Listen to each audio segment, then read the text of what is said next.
講真心嗰句，我唔想做第三者，雖然都已經做咗，但係其實我一直以嚟我心入邊多多少少都好內疚。對方咧同我識咗好多年嘅，咁佢依家咧就係有家庭啊。我大概同佢係17、18歲就識噶啦。咁之後咧我自己又結咗婚啦，咁佢都有結咗婚。咁後期咧就前幾年咧就行埋一齊，大概一齊有5年咁上下咯。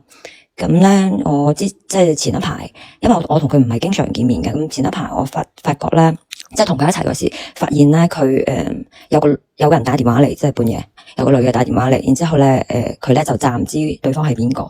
咁後期我就覺得呢個電話係肯定有問題，因為大概11點幾、12點咁上下，如果係啲騷擾電話，又或者係一啲亂七八糟電話，就一般唔會咁呢個時候打噶嘛。咁咧佢就死口唔認，咁咧後期我就又去搜呢個電話號碼嘅名，電話號碼嘅微信，後期我就搜出嚟啦，就發覺係個女仔嘅頭像，即係佢平時好少去酒吧，但係佢好中意去夜總會，咁你咧去得零舍夠多啲。咁其實我嗰時都會覺得有啲問題，但係咧我從來都唔查佢手機嘅。我呢個人咧就係咁啊，因為我唔查你，其實心入邊其實都係相信嘅。咁後期嗰個電話打咗過嚟之後，我就覺得係有問題，咁我就通過某些手段啦。就開始查佢啦，咁咧一樣一樣查，一樣一樣問佢唔認，查到有問題啦，佢就認，即係你查到咩佢就認咩，你未查到冇實質證據嘅嘢咧，佢就死口唔認啊。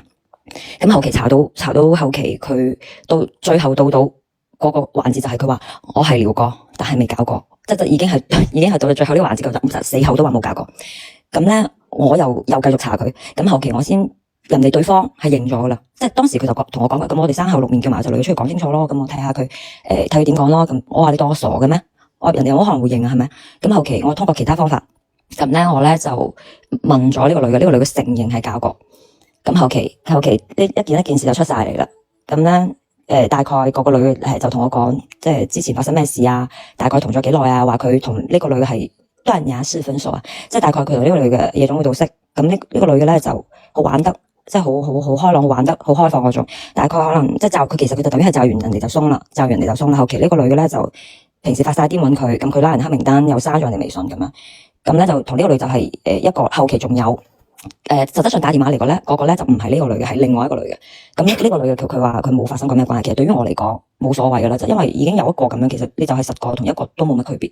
咁我就覺得我就唔想同佢一齊咯，因為我覺得其實講真心嗰句，我唔想做第三者，雖然都已經做咗，但係其實我一直以嚟我心入邊多多少少都好內疚。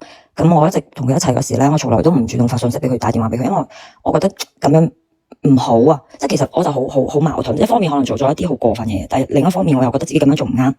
即係咁樣，但係經過呢件事之後咧，我就好想分手。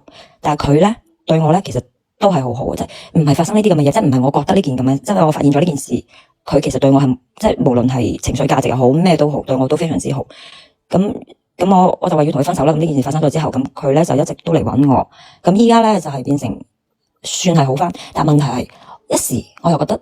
呢件事又可以原諒，即係覺得冇咩事啦，就覺得自己有個關好似又過咗，但係一時又覺得呢個關係過唔到呢個關，即係會好糾結咯，好辛苦咯。其實我未講完，你想分手唔需要查，你想查即係想分手。你明知啊，結果佢有得你就包有第二個噶啦，只不過佢喺咁多個當中，包括佢老婆對你係最好嘅，係咁噶啦。你想點啊，大佬？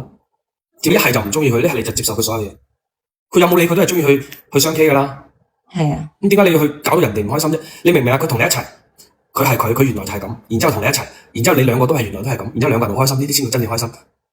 你同嗰啲靚妹同男朋友拍拖，叫人哋生晒女仔有咩區別啫？你而家個行為，我冇。你唔可以再同隔籬班啲女仔講嘢啦，你已經同咗我拍拖啦，你同你17、18歲冇區別啦。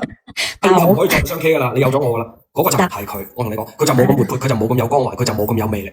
一個人所有經歷積累起身，佢嘅談吐、佢舉止、佢見識過嘅嘢，呢個就係佢嘅魅力。佢點解懂得俾情緒價值啊？咪就係因為雙 K 佢得多咯，逢場作戲做得多咯，識氹女仔咯。你所有嘢嗰啲都係前輩嚟嘅，你要多謝佢哋，將呢個男人調教到咁有情緒價值，咁令你愛。外間很多反對我愛你的聲音，任他怎講，只要與你持續熱吻，越放冷槍。